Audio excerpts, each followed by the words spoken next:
Now that you have been listening to my podcast, are you getting inspired to start your own? Well, start one. When I was trying to get this podcast up and running, I had so many questions. Where do I get an RSS feed? How do I get my show on Apple Podcasts, Spotify, and all the other platforms? Where do I find advertisers so I could potentially make some money? A friend of mine told me about Anchor, and Anchor was able to help me with all of my questions. Anchor is a one-stop shop for recording, hosting, distributing, and monetizing your podcast. And the best part about using Anchor is it's free. Yes, it's 100% free. All I had to do was sign up and hit up one of the team members from Anchor, and they seamlessly helped me with all of my questions and got my podcast started. So if you've always wanted to start your own podcast, you're interested in sharing some of your great ideas with the world, or potentially making some extra money, let me hook you up by sharing the details with you. Go to anchor.fm/start to join me and the diverse and creative community of podcasters already using Anchor. That's anchor.fm/start. I can't wait to hear what you create. You're listening to Not Your Average Culture, a podcast geared towards promoting less consuming and more doing, where I discuss topics related to dating, lifestyle, creatives, and entrepreneurship.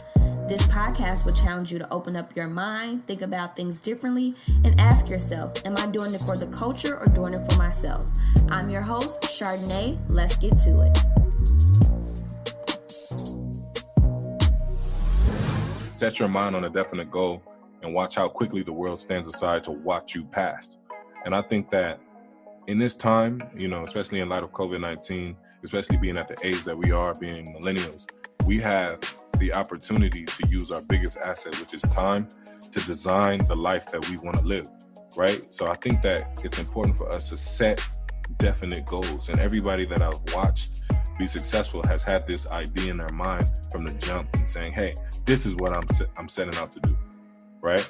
And when they do that, it almost is like the universe opens up to let them achieve their goal. What's up, everybody, and welcome back to the Not Your Average Culture podcast. Before I dive into this week's episode, I just want to share with you all a very quick backstory. So, at the beginning of this year, I made a personal goal for myself, which was to stack some money, get serious about saving, and essentially make an emergency fund for myself, because you just never know when life will slap you in the face, right? Like, you just never know when things will happen. And so here we are, 2020, and life has surprised us all. So I figured that this is more than a timely episode, because I got a chance to sit down with a financial advisor, ask him some general tips and advice on, how to get my money to make more money for me, things that I can do for my personal savings goal, and just other questions and information. And it was super helpful for me. So I hope that this episode is helpful for anyone else who is serious about their financial goals and just learning about things that you can do with a financial advisor. So without further ado, let's get into this episode.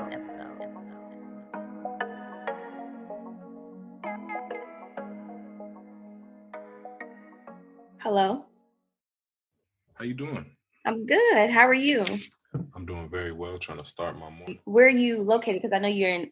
I'm really based in San Francisco. Okay, that's good to know. Yeah, that's where you are, right? Well, I'm in Oakland and I work in San. Hey, you in Oakland, you're in the town. Where you from? I'm from Chicago originally. Whereabouts? I'm very familiar with Chicago. So like the South Side, like if you're from Chicago, you call it East Side, but it's the South Side. I stay right off. Okay. I got a lot of friends in DC when I was working at this firm. They're all from the Cabrini area. Okay. You know where that is? Mm-hmm. Yeah. So they're from over there. They really showed me love when I was there too. So I got love for y'all. That's what's up. I feel like Oakland kind of has that kind of same Chicago vibe. Like a lot of people are like just very real and down to earth. So yeah. For sure, definitely. I spend more time in Oakland than I do anywhere else. My office was in San Francisco, Fisherman's Wharf area, but I went to UC Berkeley. I played football there, right? So I feel like I kind of grew up or became a man in Oakland, whereas I spent my childhood in high school in San Francisco. But this is your show, so I'm not going to ask you any more questions. Okay. So it's good to like have a post check with people though, because I know I've been getting on these Zoom calls and like people are probably just like in disarray, but it's good to know that you're doing good and are doing well. So before we jump into the interview, I want to give you like a little bit of background about how I first came across like who you were and your book and everything. So I first found out about you when I attended Creator Week, which was in SF, and it was hosted by Robin Johnson. And so one of my goals at the beginning of this year was to stack 5K. Like I started like a challenge with some of my friends and like created like a little accountability group. And then as I like created that like this challenge for myself, I was thinking like, okay, well, once I put this money aside, like what do I need to do with it? Like there has to be some type of goal at the end of it. And so I remember back to your presentation that you gave at Creator Week and how you recommended your book. So I dove into your book. It was Young Money. Young Money, okay. So I dove into your book and decided to reach out, especially with what's going on. A lot of people may have a lot of concerns about like what they should be doing with their finances, and other young professionals like myself, they just want to have some answers and things of that nature. So for someone who may not be familiar with who you are and what it is that you do, can you briefly tell people who you are and a little bit about what you do? Yeah, so again, my name is Dasarte Yarnway. I'm the founder and head financial advisor for Berknell Financial Group. Berknell Financial Group is a full service investment management firm based out of San Francisco, California. And as I mentioned to you in the pre-notes, we are trying to open an office here in the East Coast. So I'm currently in Princeton, New Jersey. All that is jargon to say that we help people design financial plans to help them meet their goals. That's exactly what we do. And when I say a full service financial services firm, typically when people work with financial advisors, they're expecting to get some type of cutting edge advice on the next up and coming company that they can invest in, right?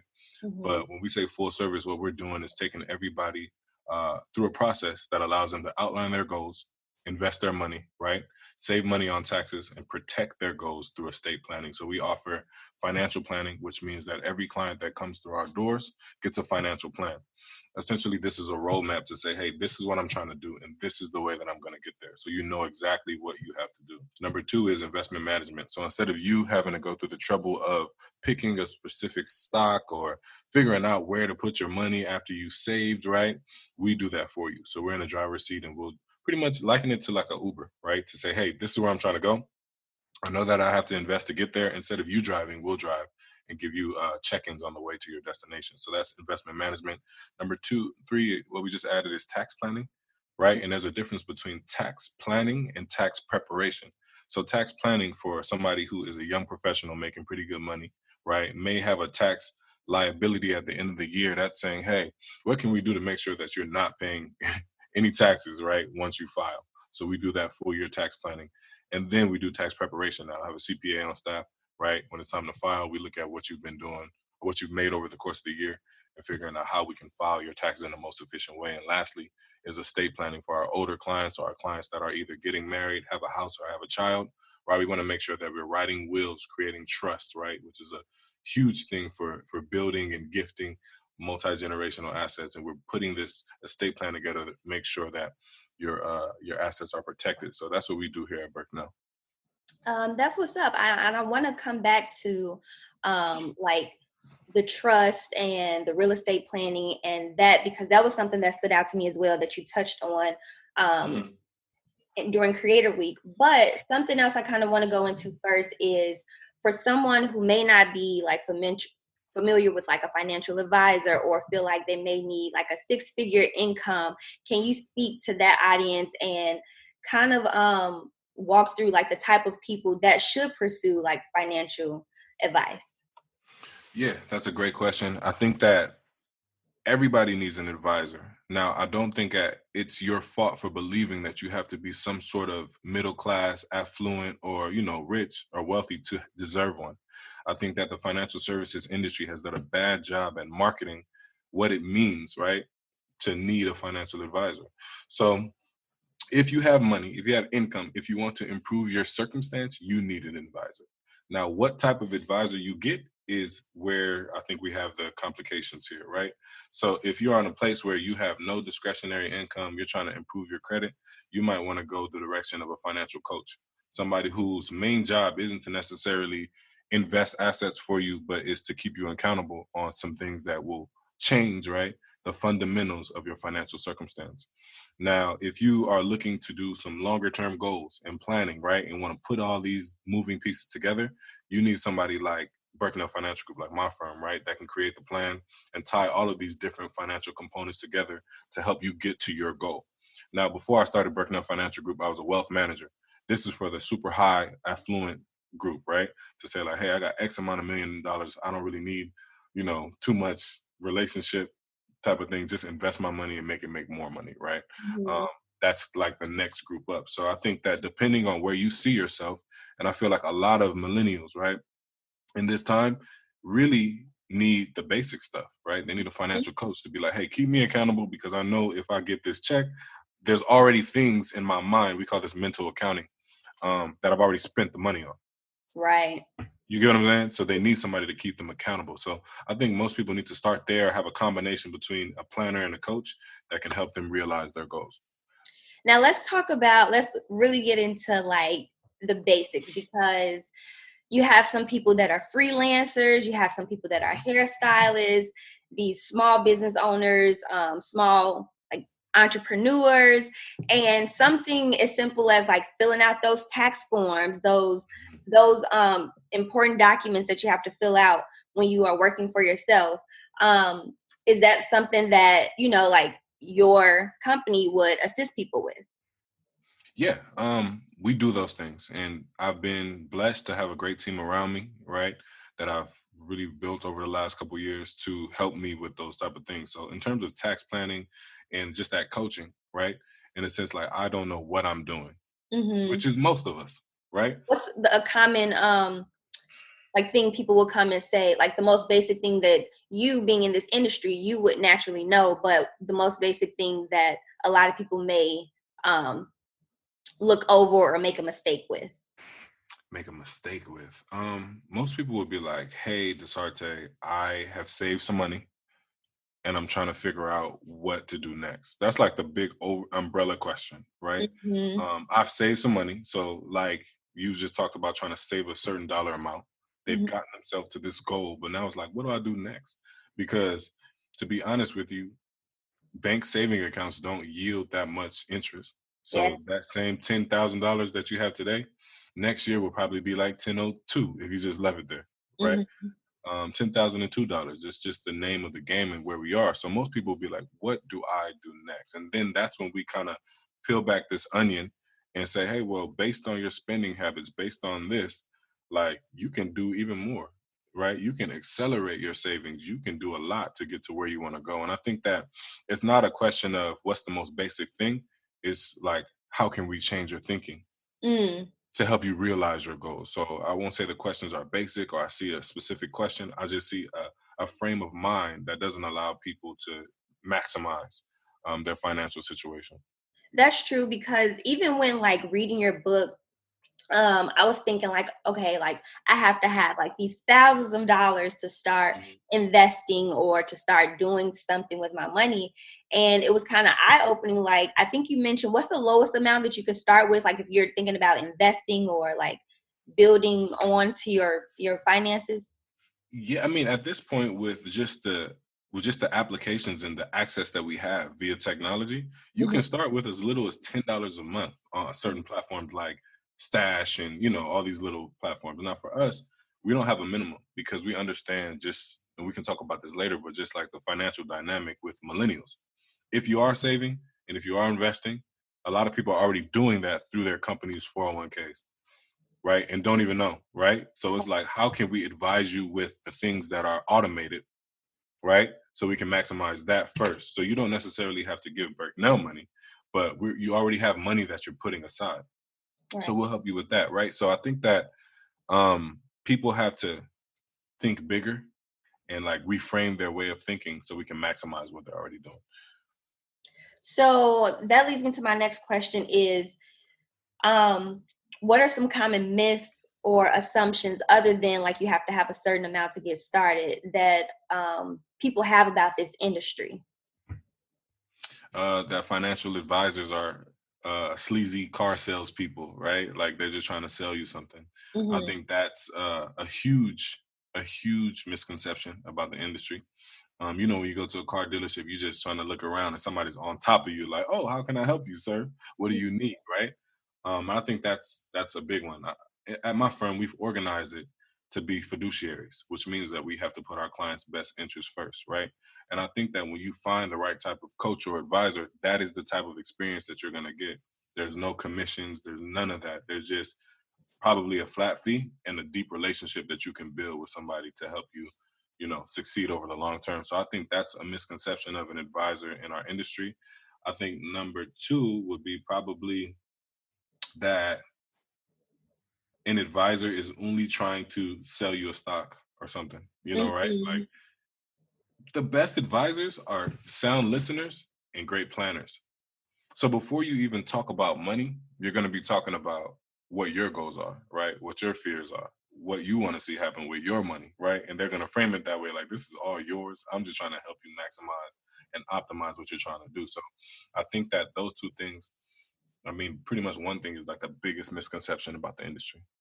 So personally, what kind of things are you doing to help kind of debunk that myth and eliminate that from people that have this mindset?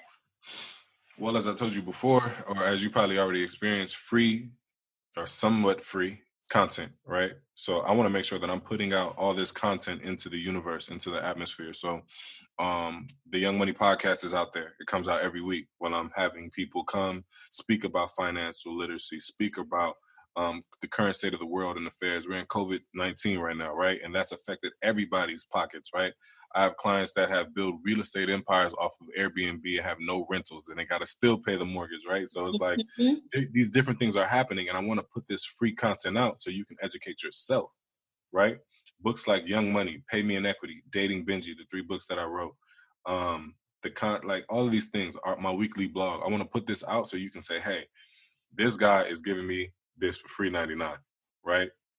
Therefore, it shouldn't be about a sleazy salesman financial advisor. Honestly and truly, it's about helping you, what we call design the best life that you can. And that's the subtitle of the book, 4 Actions to Design Your Life While You Still Can. And that's your most recent book. That's Young Money, yeah. Nice.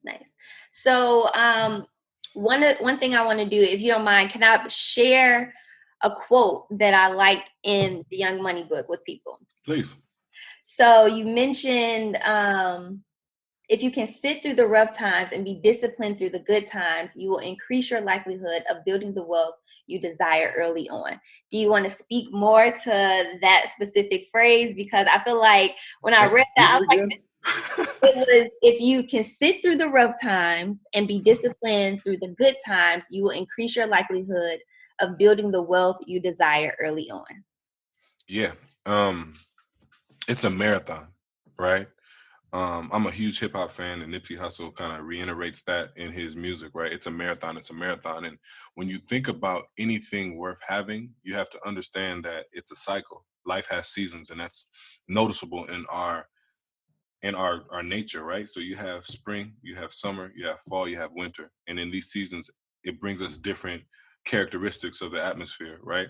I think that's the same with your dollars, right? So there are going to be good times in which you have to be disciplined, not be, overzealous or spend too much, right? Just because things are good. And there are going to be bad times that require you to sit and be patient, right?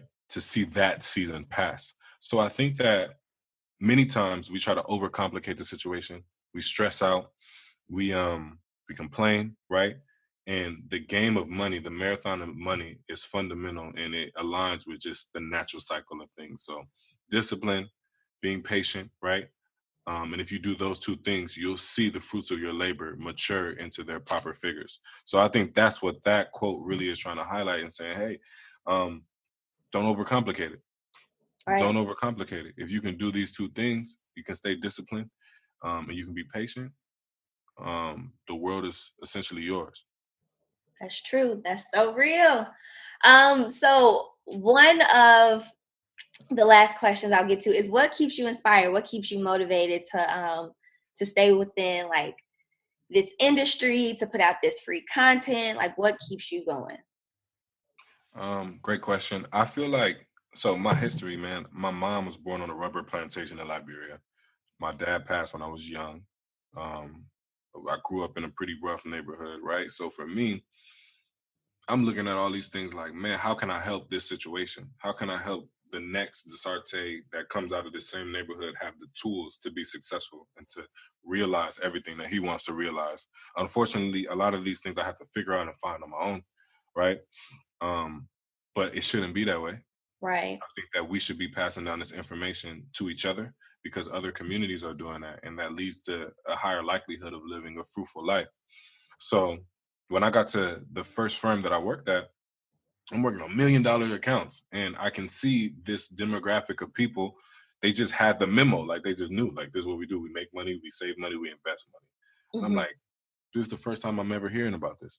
So I guess what keeps me motivated is making sure that my future family and son and daughters, right, are equipped with the knowledge to take everything that I've created to the next level. That's number one. And two, for all those who are coming behind me, right, to have a forged path to success. Like, look, if I just listen to this information, if I read these books, if I follow this guidance, I can do whatever I put my mind to. So those are two things currently that keep me motivated. Nice. So I am going to conclude this podcast on a light note. I usually like to do like a culture challenge, and it's three questions geared towards like a fun call to action or takeaway for listeners. So are you ready to get into these next set of questions? Let's do it. So, what is one thing that you have observed that has become a common trend amongst people that you would like to challenge people to do or think about differently for 1 week? That could be like texting while driving, or just something that you've noticed is a thing and you like to encourage people to kind of switch it up a bit.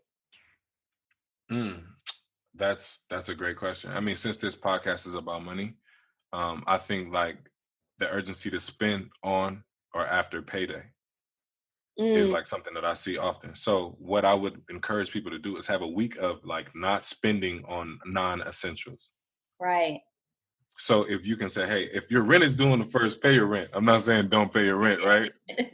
But if it is a decision like go out and buy drinks inside or outside, right? Don't do those things. So if we can like not spend for a week on non-essentials, see how much money you'll have at the end of the week and try to replicate that behavior. Yeah, that's what's up, because I've heard a few people having like a stimulus check party, and I was like, is that is that what we're doing now? But I think that's a great takeaway. So my next question is, what general advice or resources can you share with us that can be useful for someone interested in becoming a financial advisor, or just looking for more tips on how to save, invest, double their money?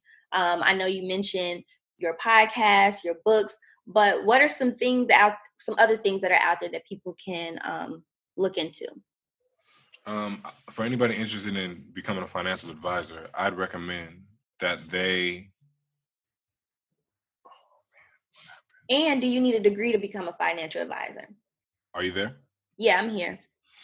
For anybody that wants to become a financial advisor, I'd recommend that they read and watch a lot of financial news, because here you can just really get a high level overview of how economics work. I wasn't a financial advisor. I wasn't planning to be a financial advisor. I wasn't an economics major, right?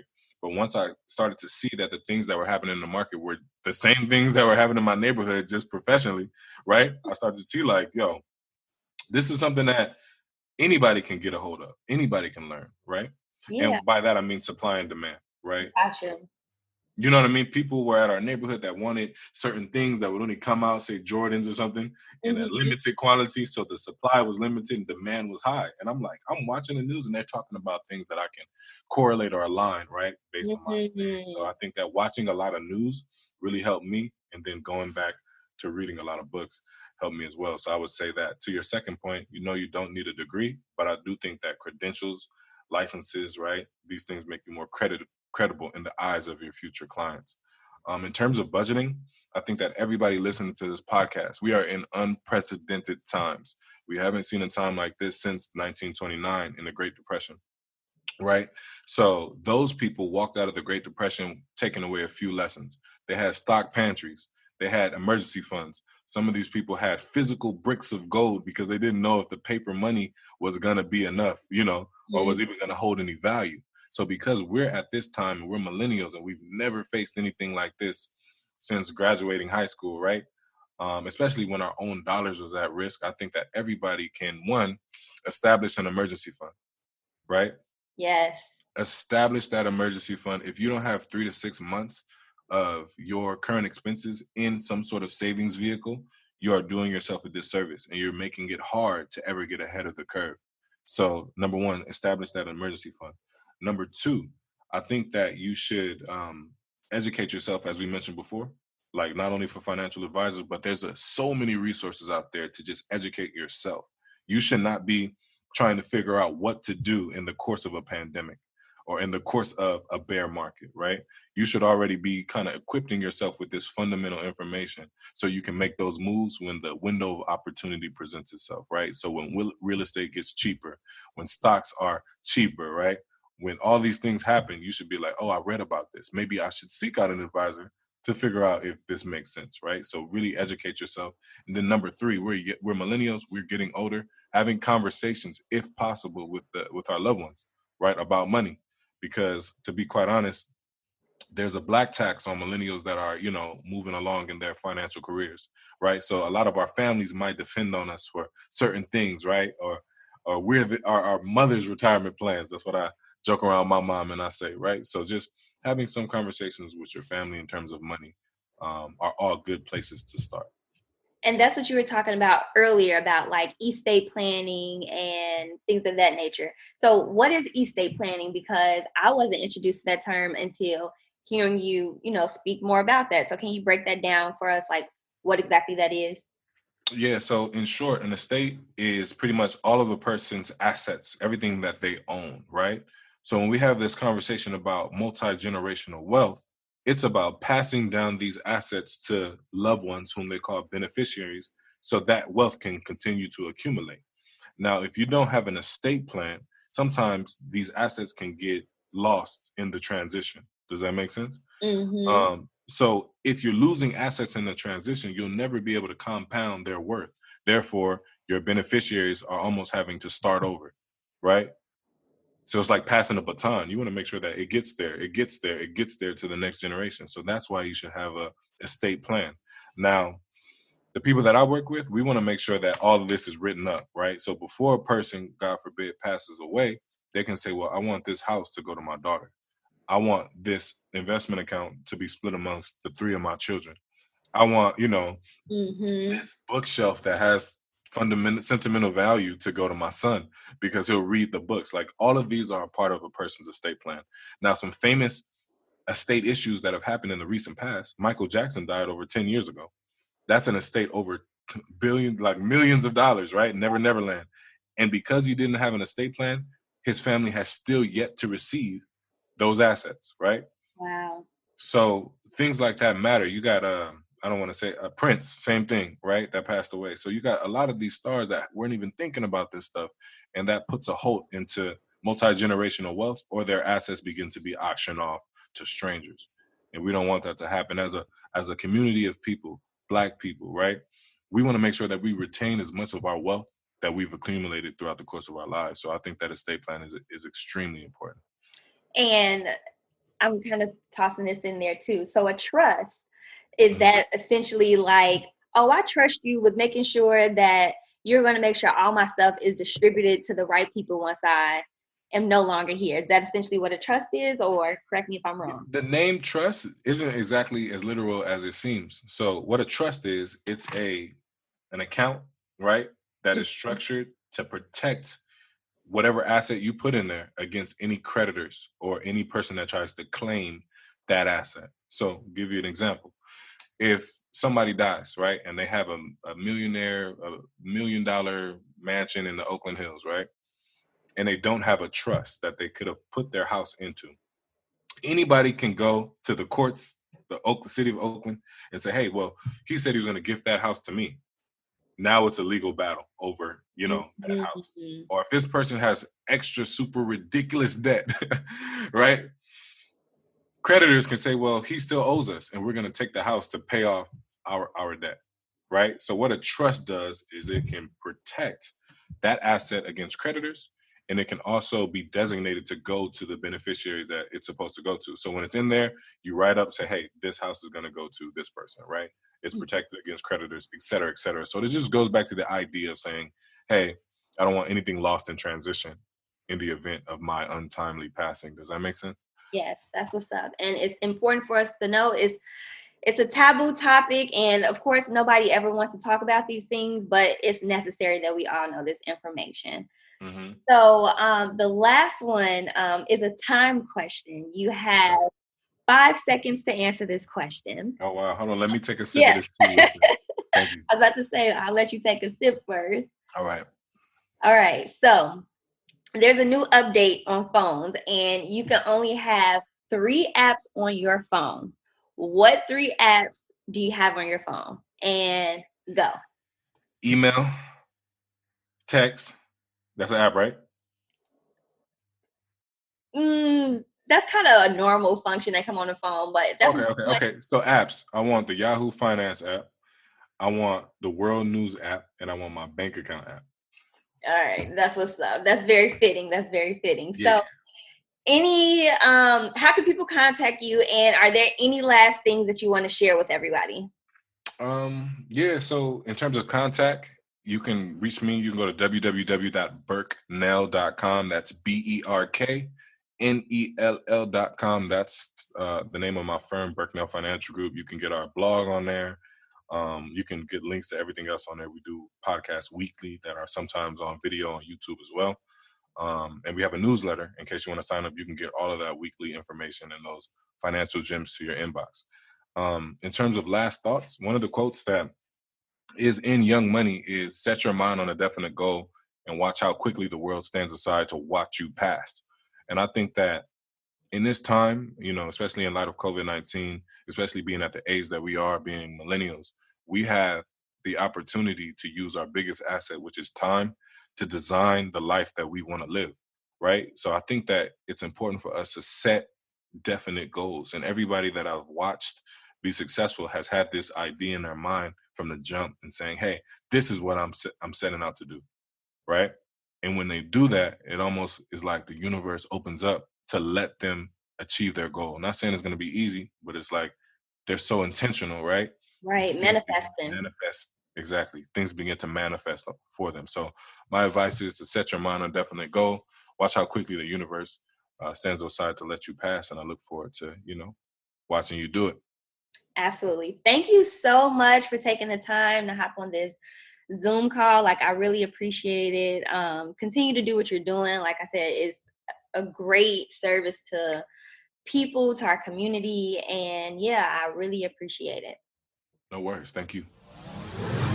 This concludes this week's episode. One of the major takeaways for me was you don't have to be a millionaire or a billionaire or someone with an exponential amount of money in order to seek out advice from a financial advisor. Between his book and some of the things that he mentioned within this episode, he basically breaks it down for anyone and shares the benefits of speaking with a financial advisor. And on that note, I just want to leave you all with, if there's anything that you're curious about, you're interested in gaining more knowledge on, or just anything that will help you reach your personal goals, don't hesitate to reach out to people or seek out resources that will get you started in the right direction towards working on and meeting your goals. So that's all I have for today. If you're interested in having me invite other people onto the podcast, or you want to share your feedback on this episode or other episodes, feel free to leave me a voice message. I provided a link to that in the show notes along with contact information for Dasarte and all the other things that was mentioned in this episode. So that's all I have for today. Till next time, peace, love, and everything in between. I'm out. Mwah.